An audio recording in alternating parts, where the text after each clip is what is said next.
ये डीएमके सरकार पूरे देश में सबसे करप्ट सरकार है. இந்திய நாட்டிலேயே மிக பெரிய ஊழல் ஆட்சி என்றால் இங்கு நடைபெற்றுக் கொண்டிருக்கிற திமுக ஆட்சிதான். इन्होंने ढेर सारे घोटाले किए हैं. இவங்க ஏராளமான ஊழல்களை இன்னும் தொடர்ந்து செய்து கொண்டே இருக்கிறார்கள்.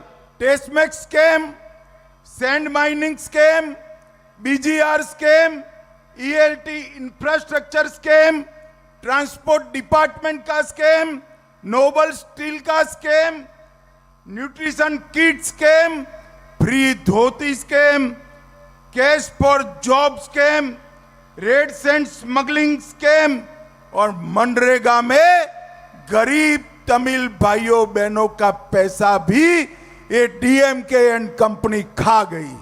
இந்த திமுக அரசு ஊழல் பட்டியல சொன்னா நீண்டுகிட்டே போகும். டாஸ்மாக் ஊழல், பிஜிஎம் ஊழல், எல்காட் ஊழல், டிரான்ஸ்போர்ட்ல ஊழல், சாண்ட் மைனிங்ல ஊழல், அதுக்கப்புறம் இன்னும் சொல்ல போனா இலவச வேட்டி சேலை கொடுக்கறதுல ஊழல், கேஷ் ஃபார் வேலை கொடுக்கறதுக்கு பணம் வாங்குறதுல ஊழல், சிவப்பு மண் ரெட் சாண்ட் திருடுறாங்க. எல்லாத்துக்கும் மேல ஏழை மக்கள் சம்பாதிக்கிற மன்ரேகா ஸ்கீம்ல கூட அவங்க ஊழல் செய்து அவங்க ஊழலின் உச்சத்தை தொட்டு கொண்டு இருக்கிறார்கள். आज यहां पर दक्षिण तमिलनाडु के 28 विधानसभा क्षेत्र के 7,987 बूथों के 25,000 से ज्यादा कार्यकर्ताओं का सम्मेलन है. मैं आप सबके सामने कहने आया हूं कि 2024 के लोकसभा में हमारे एनडीए गठबंधन को 18% वोट शेयर मिला था. நண்பர்களே, இன்னைக்கு கிட்டத்தட்ட 7,980 பூத்துகளுக்கு மேலேந்து 25,000 பேர் பூத்துல இருந்து வந்திருக்கீங்க. இங்க உங்களுக்கு எல்லாம் சொல்லிக் கொள்கிறேன், கடந்த சட்டமன்ற தேர்தலில் நம்ம 18% மேல வாக்குகள் வாங்கி இருந்தோம். और हमारे साथी एआईडीएमके को 21% वोट मिला था. நம்ம கூட்டணியான ஏஐடிஎம்கே 21% வாக்குகள் வாங்கி இருந்தார்கள். दोनों का टोटल करते हैं तो लगभग 39% वोट एनडीए का होता है. வெறுமனே இரண்டையும் கூட்டி பார்த்தாலே நம்ம 39% வாக்குகளை மிக எளிமையாக பெற்றுக் கொண்டிருக்கிறோம்.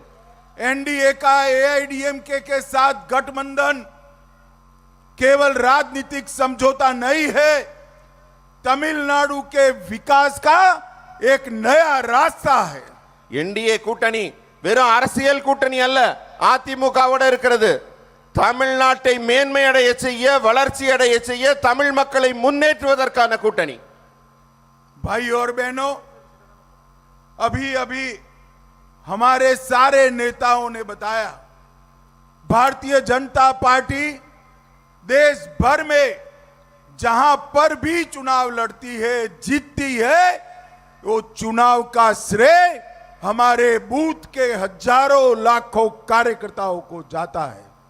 நண்பர்களே, இப்ப பேசின எல்லா தலைவர்களும் சொன்னாங்க, போட்டியிட்ட எல்லா இடத்திலும் பாரதிய ஜனதா கட்சி மிகப்பெரிய வெற்றியை குவித்துக் கொண்டிருக்கிறதுன்னு. அந்த மாதிரி நம்ம இந்தியா முழுமையும் வெற்றி பெறுவதற்கான காரணம் உங்களை மாதிரி இருக்கிற பூத்ல வேலை செய்யறாங்க பாருங்க, அவங்க தான் அந்த வெற்றிக்கான காரணம். अगले 8 माह के अंदर हमारा हर एक कार्यकर्ता नुक्कड़ सभाएं करेगा, घर घर जाएगा, तमिलनाडु की हर माता बहन, दलित, आदिवासी पिछड़े का संपर्क करेगा और मोदी जी की योजनाएं और मोदी जी के विकास के एजेंडा को तमिलनाडु के हर घर में पहुंचाने का काम हमारे भारतीय जनता पार्टी के कार्यकर्ता करेंगे. நண்பர்களே, நீங்களாம் செய்ய வேண்டிய மிகப்பெரிய பணி இப்ப என்ன இருக்குன்னா, வரப்போற 8 மாத காலத்துல ஒவ்வொரு பூத்துல இருக்கவங்களும் தெருமுனை கூட்டங்கள் போட வேண்டும். தெருமுனை கூட்டங்கள் போட வேண்டும், வீடு வீடாக போக வேண்டும். அதே மாதிரி எல்லா சகோதர சகோதரிகள், தாய்மார்கள் எல்லாரையும் பார்த்து மோடி அவர்களின் அரிய பல திட்டங்களை எல்லாம் எடுத்து சொல்லணும். அவங்க எல்லாம் எப்படி பயன்பெறுவார்கள். அதே போல தலித் மக்கள், பிற்படுத்தப்பட்ட மக்கள், ஒடுக்கப்பட்ட மக்கள், இவர்களை எல்லாம் நீங்க சந்தித்து பேச வேண்டும். அவர்களுக்கு என்னென்ன திட்டங்கள், நம்ம ஆட்சி திட்டங்கள், அரசு திட்டங்கள் பயன்படும் என்பதை அவர்களுக்கு விளக்கி வீடு வீடாக சென்று நீங்கள் மக்களை சந்திக்க வேண்டும். हमने केवल भारतीय जनता पार्टी नहीं, हमारे सभी सहयोगों को चुनाव जिताने के लिए काम करना है. நம்ம கூட்டணியில போட்டியிடுற ஒவ்வொரு வேட்பாளரின் வெற்றிக்காகவும் நீங்கள்லாம் உழைக்க வேண்டும். भाइयों बहनों, ये इंडी अलायंस वाले ना तमिलनाडु का भला कर सकते हैं, ना देश का भला कर सकते हैं. स्टालिन जी का एक ही एजेंडा है, अपने बेटे को मुख्यमंत्री बनाना. और सोनिया गांधी का भी एक ही एजेंडा है, अपने बेटे को प्रधानमंत्री बनाना. मगर मैं दोनों को कहना चाहता हूं, ना राहुल गांधी प्रधानमंत्री बन सकते हैं, ना उदयनिधि मुख्यमंत्री बन सकते हैं. दोनों जगह एनडीए का विजय निश्चित है, मोदी जी का विजय निश्चित है. நண்பர்களே, இந்த இந்தி கூட்டணிக்காரங்கெல்லாம் ஒரு கனவு கண்டு கொண்டு இருக்கிறாங்க. வரப்போற தேர்தலில் அவங்க ரெண்டு கட்சிக்கும் இந்தி கூட்டணியில திமுகவோட ஒரே லட்சியம் என்னவென்றால் உதயநிதி ஸ்டாலினை சிஎம் ஆக்கணும். சோனியா காந்தி அவர்களுக்கு ஒரே ஒரு லட்சியம் என்னவென்றால் ராகுல் காந்தியை பிஎம் ஆக்கணும். ஆனா நான் சொல்லிக் கொள்கிறேன், ஒரு நாளும் உதயநிதி சிஎம் ஆக போவதில்லை, முதல்வராக வர முடியாது. ராகுல் காந்தி அதே போல பிரதமராக வர முடியாது. அந்த இடத்திலெல்லாம் என்டிஏ கூட்டணி மிக பெரிய வெற்றியை குவித்து ஆட்சி அமைக்கும் என்று உறுதி கூறுகிறேன். अभी अभी मोदी जी ने लाल किले से जीएसटी के सुधार की बात की है. मोदी जी के जीएसटी सुधार आने के बाद आम आदमी के उपयोग की काफी चीजों में भयंकर टैक्स कम होने वाला है. தற்போது நம்ம பாரத பிரதமர் மோடி அவர்கள் சமீபத்தில் தில்லி செங்கோட்டையிலிருந்து உரை நிகழ்த்தினார். அப்ப ஜிஎஸ்டி எப்படி எல்லாம் சீரமைக்க போறோம்னாங்க. அந்த கூட்டமும் இப்ப நடந்தது. சாமானிய பொதுமக்கள் பயன்படுத்தும் ஒவ்வொரு பொருளின் விற்பனை வரி ஜிஎஸ்டி மிக பெரிய அளவில் குறைக்கப்பட்டது என்பதை உங்களுடன் பகிர்கிறேன். मोदी जी ने 1 लाख करोड़ रुपए से युवाओं के रोजगार की शुरुआत की है.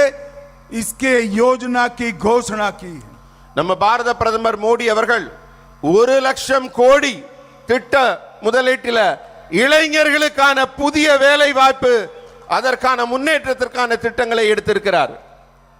देश भर में से घुसपैठियों को चिन्हित करने के लिए high powered demography change mission की रचना भी मोदी जी करने वाले हैं. நம்ம டெமோகிராஃபினா நம்ம நில அமைப்பு, நம்ம வாழ்வியல் அமைப்பு, நம்மளுடைய வளர்ச்சியை ஒவ்வொரு பகுதியிலும் ஒரு இடம் உயர்வாகவும் மற்ற இடம் தாழ்வாகவும் இல்லாமல் எல்லாவற்றையும் முன்னேற்றக்கூடிய அளவில் மிக அரிய திட்டத்தையும் இப்போது அவர் கொண்டு வந்திருக்கிறார். भाइयों बहनों, अंत में मैं इतना ही कहना चाहता हूं, ये 28 विधानसभा के कार्यकर्ता आज यहां है. आप सभी को कहना चाहता हूं, नयनार नागेंद्र जी के नेतृत्व में आने वाले चुनाव में यहां पर तमिलनाडु में एनडीए की सरकार बने, इसका समय आ गया है. डीएमके को उखाड़कर फेंकने के लिए भारतीय जनता पार्टी का एक एक कार्यकर्ता आज से लेकर चुनाव तक अपनी कमर कस ले और मोदी जी के नेतृत्व में भारतीय जनता पार्टी और एनडीए को विजय दिलाने के लिए संकल्पबद्ध हो. நண்பர்களே, இங்க 28 சட்டமன்ற தொகுதியிலிருந்து ஒவ்வொரு பூத்திலிருந்தும் நீங்க எல்லாம் வந்திருக்கீங்க. வரப்போற வெற்றியை நீங்க முன்னறிவிப்பு செய்வதற்காக இங்க வந்திருக்கிறீங்க. இங்க வரப்போற தேர்தல்ல டிஎம்கேவை வேரோடு பிடுங்கி எறிந்து என்டிஏவின் வெற்றியை அறிவிப்பதற்காக நீங்கள் வந்திருக்கிறீர்கள். என்டிஏவின் மிகப்பெரிய வெற்றியை உங்கள் ஒவ்வொருவரின் உழைப்பால் தான் கொண்டு வர முடியும். मुझे बताइए, आप लोग अपने अपने बूथ में परिश्रम से हमारा समर्थन जुटाएंगे। நீங்க எல்லாரும் ஒவ்வொரு பூத்திலையும் உங்களுடைய உழைப்பால் பெரிய வெற்றிக்கான மாற்றத்தை உருவாக்குவீர்களா? சொல்லுங்க பதில். एनडीए सरकार बनाएंगे। என்டிஏ ஆட்சியை உருவாக்குவீங்களா? डीएमके सरकार उखाड़ कर फेंकेंगे। டிஎம்கே ஆட்சியை வேரோடு பிடுங்கி எறிவீர்களா? मोदी जी को विजयी बनाएंगे। மோடிஜியை வெற்றியாளராக கொண்டாடுவீர்களா? तो मेरे साथ दोनों हाथ उठाइए, उठाइए दोनों हाथ। எல்லாரும் ரெண்டு கையை உயர்த்துங்க, உரக்க சொல்லுங்கள். विजय के संकल्प की मुट्ठी भींचिए, வெற்றிக்கான முழக்கத்தை முன்னெடுங்கள். और प्रचंड आवाज से बोलिए, भारत माता की ஜெய் वंदे மாதரம், वंदे वंदे। आप सभी का बहुत बहुत धन्यवाद। वणक्कम। நன்றி, வணக்கம்.